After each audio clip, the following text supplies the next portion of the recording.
ఆకాశవాణి ప్రాంతీయ వార్తలు చదువుతున్నది కేసుమ. ముఖ్యాంశాలు: ఆసియా దేశాలతో ద్వైపాక్షిక సంబంధాలకు భారత్ యాక్ట్ ఈస్ట్ పాలసీ నూతన ఉత్తేజాన్ని ఇచ్చిందని ప్రధానమంత్రి నరేంద్ర మోదీ పేర్కొన్నారు. రాష్టంలో రేషన్ కార్డుపై తక్కువ ధరకే వంట నూనెలను విక్రయించనున్నట్లు ఆంధ్రప్రదేశ్ పౌర సరఫరాల శాఖ మంత్రి నాదెండ్ల మనోహర్ తెలిపారు. కేంద్ర పన్నుల్లో రాష్ట్రాలకు కేటాయించే నిధులను కేంద్ర ప్రభుత్వం విడుదల చేసింది. తెలంగాణలో ఆదాయ మార్గాల ద్వారా నిధుల సమీకరణపై దృష్టి సారించాలని ఆ రాష్ట ముఖ్యమంత్రి రేవంత్ రెడ్డి అధికారులను ఆదేశించారు. సమాజంలో బాలికల ప్రాముఖ్యతను తెలియజేసేందుకు ఈరోజు అంతర్జాతీయ బాలికా దినోత్సవాన్ని నిర్వహిస్తున్నారు. వార్తల వివరాలు: ఆసియా దేశాలతో ద్వైపాక్షిక సంబంధాలకు భారత్ యాక్ట్ ఈస్ట్ పాలసీ నూతన ఉత్తేజాన్ని ఇచ్చిందని ప్రధానమంత్రి నరేంద్ర మోదీ పేర్కొన్నారు. లావోస్ పర్యటనలో భాగంగా ప్రధానమంత్రి నిన్న 21వ ఆసియా ఇండియా సదస్సులో పాల్గొన్నారు. ఈ సందర్భంగా ఆయన మాట్లాడుతూ 21వ శతాబ్దం భారత్ ఆసియాన్ దేశాల శతాబ్దమని వ్యాఖ్యానించారు. ప్రపంచంలోని అనేక ప్రాంతాలలో సంఘర్షణ, ఉద్రిక్తత పరిస్థితులు నెలకొన్న సమయంలో భారత్ ఆసియాన్ దేశాల మధ్య స్నేహం, సమన్వయం, సంభాషణలు, సహకారం చాలా ముఖ్యమైనవని ప్రధానమంత్రి పేర్కొంటూ, आज हमारा सहयोग अंडर वाटर से लेकर स्पेस तक फैला है, यानी पिछले दशक में हमारी भागीदारी हर प्रकार से व्यापक हुई है और ये प्रसन्नता का विषय है कि 2022 में हमने इसे कॉम्प्रिहेंसिव स्ट्रेटेजिक पार्टनरशिप का दर्जा दिया था. రాష్ట్రంలో రేషన్ కార్డుపై తక్కువ ధరకే వంట నూనెలను విక్రయించనున్నట్లు ఆంధ్రప్రదేశ్ పౌర సరఫరాల శాఖ మంత్రి నాదెండ్ల మనోహర్ తెలిపారు. విజయవాడలోని పౌర సరఫరాల శాఖ కార్యాలయంలో వంట నూనెల సరఫరాదారులు, ఛాంబర్ ఆఫ్ కామర్స్ సభ్యులు, వర్తక సంఘాల ప్రతినిధులతో నిన్న నిర్వహించిన సమావేశంలో ధరల నియంత్రణపై మంత్రి చర్చించారు. ఈ సందర్భంగా మాట్లాడుతూ ఈ నెలాఖరు వరకు లీటర్ పామాయిల్ను ₹110, సన్ఫ్లవర్ నూనె లీటరు ₹124 చొప్పున, ఒక్కో రేషన్ కార్డుపై 3 లీటర్ల పామాయిల్, 1 లీటర్ సన్ఫ్లవర్ నూనె చొప్పున నిర్ణయించిన ధరలపై అందించనున్నట్లు వివరించారు. వేర్వేరు ప్రాంతాల్లో వేర్వేరు ధరలు కాకుండా రాష్టమంతా ఒకే ధరకు విక్రయించాలని వ్యాపారులకు మంత్రి సూచించారు. ఆంధ్రప్రదేశ్లో ఈ నెల 17వ తేదీన వాల్మీకి జయంతిని రాష్ట పండుగగా నిర్వహించనున్నామని రాష్ట బీసీ సంక్షేమ శాఖ మంత్రి ఎస్. సవిత తెలిపారు. అమరావతిలోని రాష్ట సచివాలయంలో ఆ శాఖ అధికారులతో మంత్రి సమీక్ష నిర్వహించారు. ఈ సందర్భంగా ఆమె మాట్లాడుతూ రాష్ట స్థాయిలో అనంతపురంలో వాల్మీకి జయంతిని నిర్వహించనున్నామని, ఇందుకు సంబంధించిన ఏర్పాట్లను చేయాలని అధికారులను ఆదేశించారు. అన్ని జిల్లా కేంద్రాల్లోనూ కలెక్టర్ల నేతృత్వంలో ఈ కార్యక్రమాన్ని నిర్వహించేలా చర్యలు తీసుకోవాలన్నారు. ఇందుకు సంబంధించి కలెక్టర్లకు ఆదేశాలు జారీ చేయనున్నట్లు మంత్రి తెలిపారు. కేంద్ర పన్నుల్లో రాష్ట్రాలకు కేటాయించే నిధులను కేంద్ర ప్రభుత్వం నిన్న విడుదల చేసింది. మొత్తం ₹1,68,173 కోట్ల పన్ను వాటాను కేంద్ర ఆర్థిక మంత్రిత్వ శాఖ విడుదల చేసింది. వీటిలో ముందస్తు వాటాగా 89,086.50 కోట్లతో కలిపి మొత్తం ₹1,78,173 కోట్ల విడుదల చేసింది. రాష్ట్రాల్లో అభివృద్ది, సంక్షేమ వ్యయాలకు ఆర్థిక సహాయం కింద ముందస్తు వాయిదాలను విడుదల చేసినట్లు కేంద్ర ఆర్థిక శాఖ వివరించింది. ఇందులో ఆంధ్రప్రదేశ్కు ₹7,211 కోట్ల విడుదల చేయగా తెలంగాణకు ₹3,745 కోట్ల విడుదల చేసింది. తెలంగాణలో ఆదాయ మార్గాల ద్వారా నిధుల సమీకరణపై దృష్టి సారించాలని ఆ రాష్ట ముఖ్యమంత్రి రేవంత్ రెడ్డి అధికారులను ఆదేశించారు.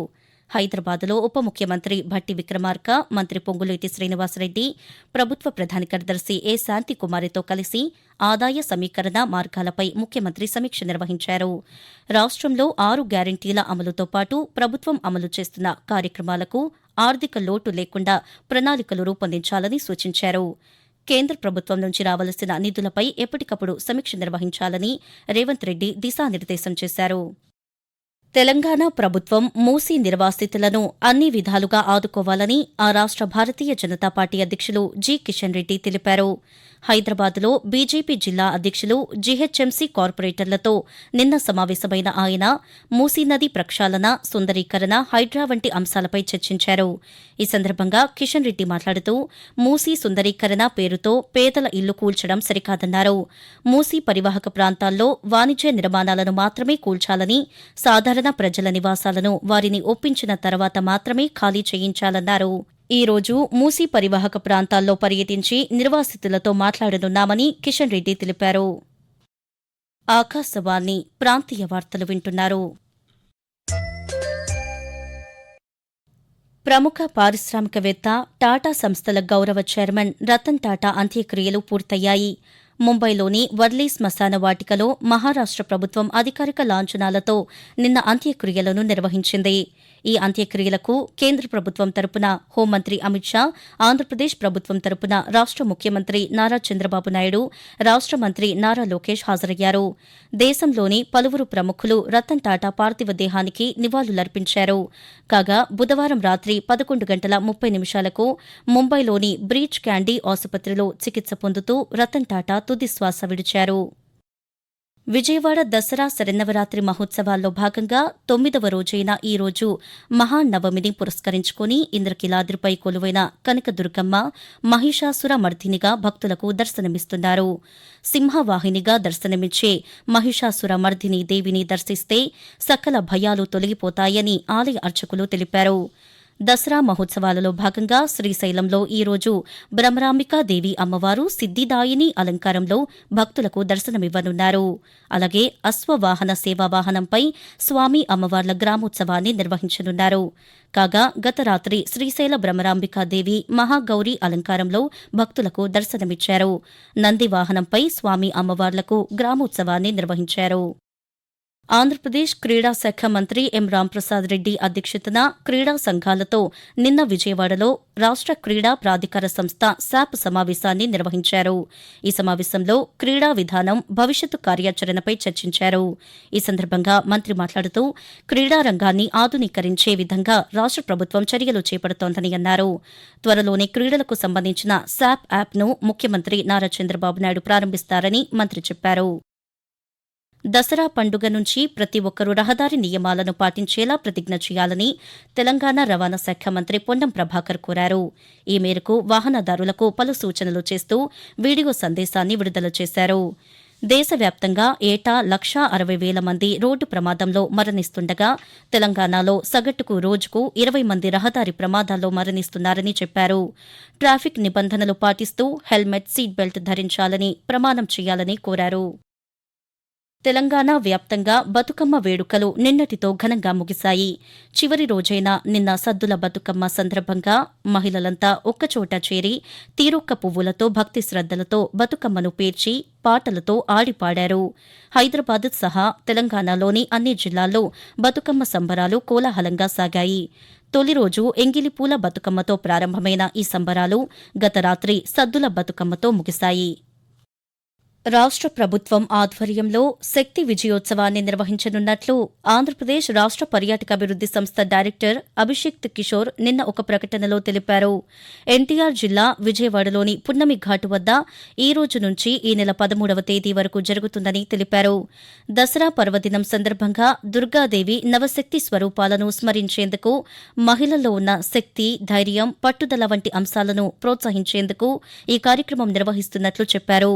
ఈ కార్యక్రమంలో ఉభయ తెలుగు రాష్ట్రాల ముఖ్యమంత్రుల సతీమణులతో పాటు వివిధ శాఖల మంత్రులు పాల్గొంటారని తెలిపారు. సమాజంలో బాలికల ప్రాముఖ్యతను తెలియజేసేందుకు ఈ రోజు అంతర్జాతీయ బాలికా దినోత్సవం నిర్వహిస్తున్నారు.